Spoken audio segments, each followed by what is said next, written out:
Hello students, my name is Ramandeep Singh and today we are going to discuss the topic of software engineering models।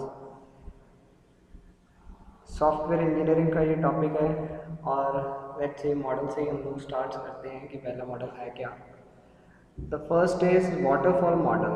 ये हमने last time भी discuss किया था। आप last time वाली जो class है उसमें भी वाटरफॉल मॉडल देख सकते हो। दोबारा इसलिए करवा रहा हूँ ताकि रिवीजन हो जाए और बाकी के भी जो मॉडल्स हैं वो हम डिस्कस कर लें। पहली बात, ये हम मॉडल्स यूज़ करते क्यों हैं, इसका बेसिक रीज़न है अगर हमें कोई सॉफ्टवेयर बनाना है या प्रोडक्ट बनाना है तो वेरियस स्टेप्स हैं जो हम फॉलो करते हैं। एक प्रोसेस चलती है पूरी, उस प्रोसेस को हमने नाम दिया है कि अगर हम कॉपी पे ड्रॉ करके उसे बता सकें, दैट इज़ अ मॉडल।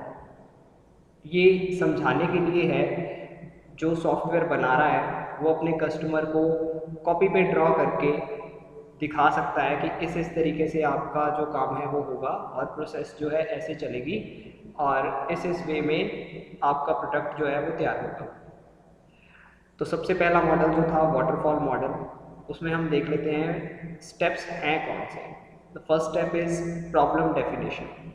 इसमें रिक्वायरमेंट इंजीनियरिंग भी होती है, आगे रिक्वायरमेंट एनालिसिस भी है। इसमें हम करते क्या हैं, एक्चुअली कस्टमर को जैसा सिस्टम चाहिए, जैसा सॉफ्टवेयर चाहिए, उसके बारे में डिस्कस करना, या अगर उसके पास पहले कोई एग्जिस्टिंग सिस्टम पुराना सॉफ्टवेयर है तो उसके बारे में डिस्कस करना कि उसमें क्या प्रॉब्लम्स आ रही हैं, उसके पुराने सिस्टम में क्या प्रॉब्लम्स आ रही हैं उनको डिफाइन करना, ताकि जो हम नया सॉफ्टवेयर बनाएं या सिस्टम बनाएं उसमें वो प्रॉब्लम्स को रिमूव किया जा सके, या हम पुराने सिस्टम को ही आप बोल सकते हो दोबारा से री इंजीनियर कर लें ताकि उसमें जो प्रॉब्लम्स हैं उनको रिमूव किया जा सके। तो किया क्या जाता है, नेक्स्ट स्टेप में प्रॉब्लम डेफिनेशन हो गया, उसके बाद हम करते हैं रिक्वायरमेंट एनालिसिस। इसमें क्या होता है, कस्टमर की रिक्वायरमेंट्स क्या हैं, वो अपने सॉफ्टवेयर या सिस्टम से क्या चाहता है उसके बारे में एनालाइज करना कि क्या वो चीज़ें पॉसिबल हैं, टेक्निकली, इकोनॉमिकली, सोशली क्या वो चीज़ें पॉसिबल हैं, उनको इम्प्लीमेंट किया जा सकता है। इसके बारे में बात करनी कस्टमर के साथ और वो रिक्वायरमेंट्स को लिखना या वो सिस्टम को इम्प्लीमेंट करना। नेक्स्ट आता है डिज़ाइन फेज। डिज़ाइन फेज में हम कोई भी प्रोग्रामिंग लैंग्वेज को चूज़ करते हैं जिसमें हमें सॉफ्टवेयर बनाना है। अब बच्चों को पढ़ाने के लिए तो C++ यूज़ की जाती है, लेकिन अगर हमें सॉफ्टवेयर बनाना है तो उसके लिए हमारे पास बहुत सी लैंग्वेजेस हैं। .NET एक प्लेटफॉर्म है, जावा है और बहुत सी हैं जहाँ पे हम चूज़ कर सकते हैं कि सॉफ्टवेयर किस लैंग्वेज में बनाएं। और ये डिपेंड करेगा कि आपको बनाना भी क्या है। वेबसाइट बनानी है तो उसके लिए कौन सी लैंग्वेज को प्रेफर किया जाए, जैसे PHP को प्रेफर किया जा सकता है, और अगर कोई सॉफ्टवेयर ही बनाना है तो उसके लिए हम .NET प्लेटफॉर्म को प्रेफर कर सकते हैं। डिज़ाइनिंग के बाद हम कोडिंग शुरू करते हैं। लैंग्वेज चूज़ कर ली, अब उसमें कोडिंग शुरू कर दीजिए। कोडिंग के बाद आता है टेस्टिंग फेज। टेस्टिंग फेज में जो भी हमने कोडिंग की होगी उसमें जितने भी एरर्स आए हैं उनको डिटेक्ट करना, एरर्स हैं तो उनको रिमूव करना, that is called debugging. Testing के बाद डिबगिंग एक फेज होता है जिसमें हम एरर को रिमूव करते हैं। फाइनली उस प्रोडक्ट की डिलीवरी करने के बाद हम उसे इम्प्लीमेंट कर देते हैं। After testing and debugging the language, जो भी हमने कोडिंग लिखा हुआ है, जो भी हमने प्रोडक्ट तैयार करना है, उसकी इम्प्लीमेंटेशन शुरू हो जाती है। और उसके साथ ही एक चीज़ आ जाती है मेंटेनेंस। मेंटेनेंस का मतलब मैंने एक सॉफ्टवेयर तो तैयार कर दिया, कस्टमर को वो दे भी दिया, अब मैं उसको बोलूँगा कि तू इसको यूज़ कर, और मेंटेनेंस की अगर तेरे को बाद में बीच में कोई भी प्रॉब्लम आती है तो 1 साल के लिए, जैसे हम लैपटॉप लेके आते हैं ना कोई नया, तो हमें बोलते हैं कि साल की गारंटी है, वारंटी है। इसी हिसाब से अगर मैं किसी से सॉफ्टवेयर बनाऊँ तो वो मुझे 1 ईयर के साथ कुछ मेंटेनेंस भी देगा कि अगर कोई प्रॉब्लम आती है तो वो फ्री में बैठे हैं उसको चेक करने के लिए या ठीक करने के लिए। अब इस डायग्राम में ना हर एक स्टेप जो चला है उसमें बैक एरो भी बनाई है कि आप प्रीवियस स्टेप में भी जा सकते हो। मतलब टेस्टिंग चल रही है, टेस्टिंग में कोई प्रॉब्लम आई है तो आप वापस कोडिंग में चले जाओ। कोडिंग करनी है, कोडिंग समझ नहीं आ रहा कौन सी लैंग्वेज यूज़ करनी है, तो वापस डिज़ाइनिंग फेज में चले जाओ प्रीवियस स्टेप में।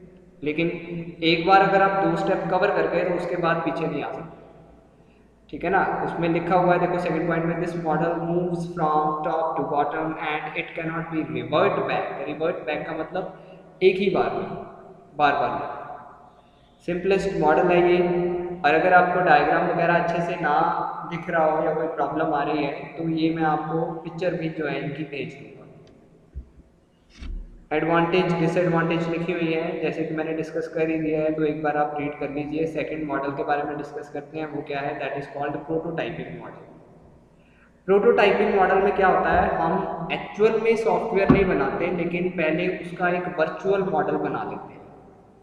वर्चुअल मॉडल का मतलब वो आपको लगेगा कि एक्चुअली में बना हुआ है, लेकिन वो एक डिज़ाइन सा होगा आपको देखने के लिए या यूज़ करने के लिए, कि ताकि आप उसमें से फाइंड आउट कर सको कि क्या आप इस सॉफ्टवेयर से सेटिस्फाइड हो, क्या ये वही रिक्वायरमेंट्स हैं जो आपको चाहिए। अगर वो वर्चुअल मॉडल कस्टमर ओके कर देता है तो फाइनली हम उसको इम्प्लीमेंट कर देते हैं। अब वर्चुअल मॉडल बनाना और कस्टमर को देना, ये काम प्रोग्रामर करता है।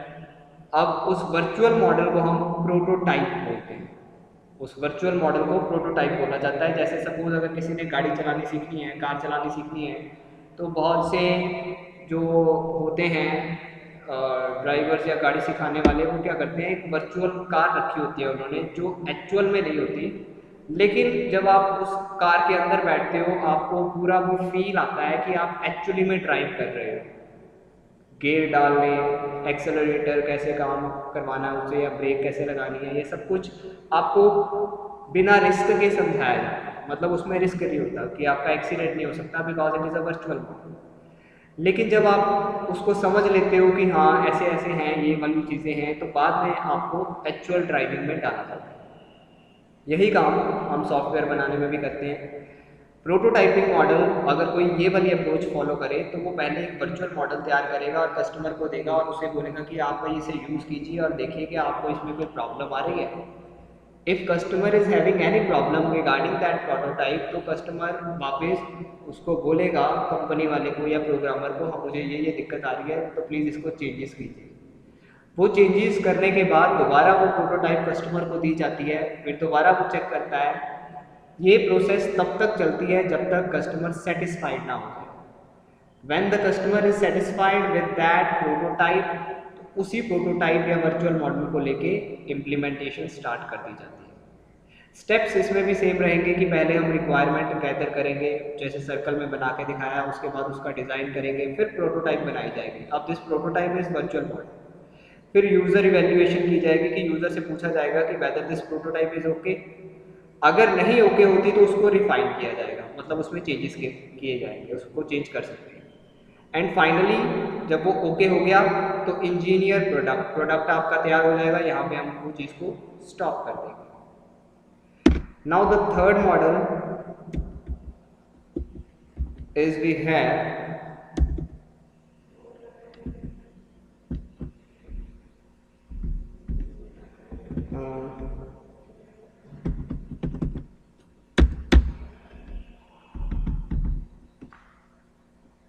थोड़ी सी प्रॉब्लम आ गई है, वेट कीजिए प्लीज़। इसके बाद हमारे पास दो मॉडल जो हैं वो और चलेंगे। एक रेड होता है, स्पाइरल भी होता है। तो उसमें हम ये भी डिस्कस कर लेंगे कि एक्चुअल में जो बेस्ट मॉडल है वो हमारा कौन सा है। जो भी बेस्ट होगा उसी को हम लोग चूज़ करेंगे।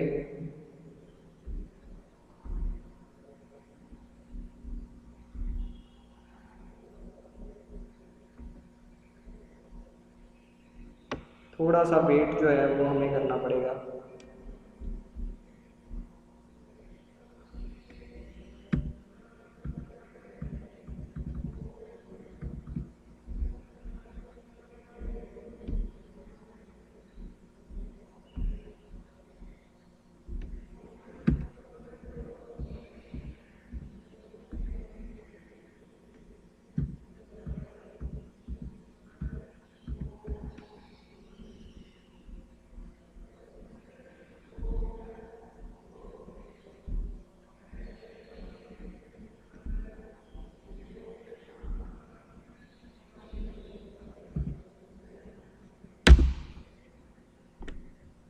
ओके, सो फाइनली 2 मॉडल्स जो हम लोग डिस्कस कर चुके हैं, first is waterfall, second is prototype.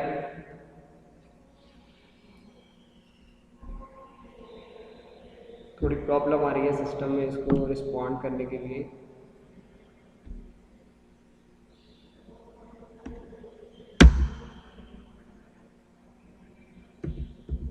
Now this is we have third model, spiral model. इस सर्कल्स बना के आपको दिखाए भी गए हैं और इसकी भी मैं पिक्चर आपको ग्रुप में सेंड कर दूंगा। ये सर्कल्स हैं क्या? Risk analysis, risk analysis, risk analysis, ये हर एक फेज में हर एक सर्कल में लिखा हुआ है।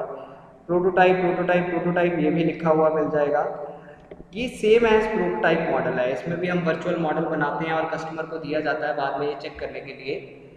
लेकिन प्रॉब्लम क्या है, इसमें हर एक फेज में हर एक सर्कल जो बना हुआ है उसमें रिस्क चेक कर लिया जाएगा। रिस्क एनालिसिस में मतलब कि क्या हमारे पास विद इन एक्चुअली में एक टाइम दिया जाता है। जब मैंने कस्टमर को ने मुझे कोई काम दिया है तो वो मुझे बोलेगा कि ये मेरे को जो सॉफ्टवेयर है वो विद इन 6 मंथ्स में चाहिए। तो मैं भी जब बार बार उसको प्रोटोटाइप बना के दिखाता जाऊंगा तो मेरे लिए एक रिस्क ये रहेगा कि मुझे वो 6 मंथ्स में उसको तैयार करके देना है। अब जब मैं उसका डिज़ाइन करूँगा, कोडिंग करूँगा, अगर कस्टमर की रिक्वायरमेंट है कि नहीं इसी लैंग्वेज में ये बनाना है या मुझे ये वाली चीज़ चाहिए, तो हर बार जब मैं एक प्रोटोटाइप तैयार करूँगा कस्टमर के नीड के अकॉर्डिंग, तो उसमें मेरे पास एक रिस्क फैक्टर रहेगा कि whether this thing is available और नॉट दैट कस्टमर डिमांड्स। जो कस्टमर डिमांड कर रहा है तो वो चीज़ अवेलेबल है कि नहीं। तो जब मैं हर एक रिस्क कवर करता जाऊँगा तो क्या होगा, इसमें मेरी जो कॉस्ट है वो भी कम लगेगी, कस्टमर की जो कॉस्ट है वो भी कम लगेगी और विद इन टाइम पीरियड में वो जो चीज़ है, सॉफ्टवेयर जो है, वो प्रोडक्ट वो तैयार किया जा सकता है। क्योंकि हम हर एक फेज में रिस्क को चेक कर रहे हैं, चाहे वो रिक्वायरमेंट एनालिसिस में हो, डिज़ाइनिंग में हो, कोडिंग में हो, टेस्टिंग में हो, तो इसका मतलब साथ साथ रिस्क फैक्टर रिजॉल्व किया जा रहा है, तो जो फाइनली जो प्रोडक्ट बनेगा वो सबसे अच्छा बनेगा। Next we have RAD model. इसमें भी वही चीज़ है, पहले प्लानिंग करना, फिर एनालिसिस करना, फिर प्रोटोटाइप तैयार करना और उसके बाद रिपीट एनालिसिस करना और प्रोटोटाइपिंग करना जब तक वो नेसेसरी है। तो फाइनली जब आप कंक्लूजन पहुंचता है आपका प्रोटोटाइपिंग का, तो आप उसको इम्प्लीमेंट कर देते हो। देखो वाटरफॉल मॉडल में प्रोटोटाइपिंग नहीं आती, वहाँ पे एक बार जो एक प्रोसेस चल गई, डिज़ाइनिंग ख़त्म हो गई, तो उसके बाद आपको कोडिंग में जाना पड़ेगा, वापस नहीं आ सकते। लेकिन बाकी जितने भी मॉडल्स हैं, चाहे वो प्रोटोटाइपिंग है, चाहे स्पाइरल है, चाहे रेड मॉडल है, तो इनमें आप प्रोटोटाइप का ही कॉन्सेप्ट यूज़ करोगे। कस्टमर को एक बार चीज़ बना के दिखा दी और कस्टमर बोले कि मुझे ये चेंजेस चाहिए, तो हम जितनी बार चाहें उतनी बार उस चीज़ को चेंज कर सकते हैं। अब हम ये डिस्कस कर लेते हैं कि एडवांटेज इस मॉडल की क्या है। इस मॉडल की, रेड मॉडल की है कि इजी है ट्रांसफ़र करना, ग्रेटर फ्लेक्सिबिलिटी है, यूज़र इन्वॉल्वमेंट ज़्यादा है। In this model project fail if there is no containment by the developers और the users to get software completed on the time. तो मतलब ये भी टाइम पे देना बहुत ज़रूरी है। This model is not appropriate when the technical risk are high. अगर टेक्निकल प्रॉब्लम्स हैं, टेक्निकल इश्यूज हैं, तो हम रेड मॉडल को प्रेफर नहीं करते। एक और मॉडल है हमारे पास इसके बाद, वी मॉडल। इसमें ये स्पेशली बिजनेस पर्पस के लिए ज़्यादा यूज़ किया जाता है, इसलिए यहाँ पे लिखा भी है इसके डायग्राम में कि बिजनेस केस देखना, स्टेटमेंट ऑफ वर्क देखना, फिर बिजनेस की रिक्वायरमेंट्स को समझना, फिर फंक्शंस डिज़ाइन करने, देन टेक्निकल डिज़ाइन करना, उसके बाद टेस्टिंग फेज, फिर इंटीग्रेशन टेस्टिंग, फिर यूनिट टेस्टिंग एंड लास्ट में जो है प्रोडक्ट को वेरीफाई कर दिया जाता है। फेजेस सबके सेम ही रहेंगे, एक जैसे ही हैं, बस थोड़ा बहुत फ़र्क आ जाएगा। जैसे यहाँ पे टेस्टिंग का है कि सिस्टम टेस्टिंग एक अलग है, यूनिट टेस्टिंग एक अलग है। अब जब हम टेस्टिंग का चैप्टर पढ़ेंगे तो उसमें हमें ये क्लियर हो जाएगा कि सिस्टम टेस्टिंग और यूनिट टेस्टिंग है क्या।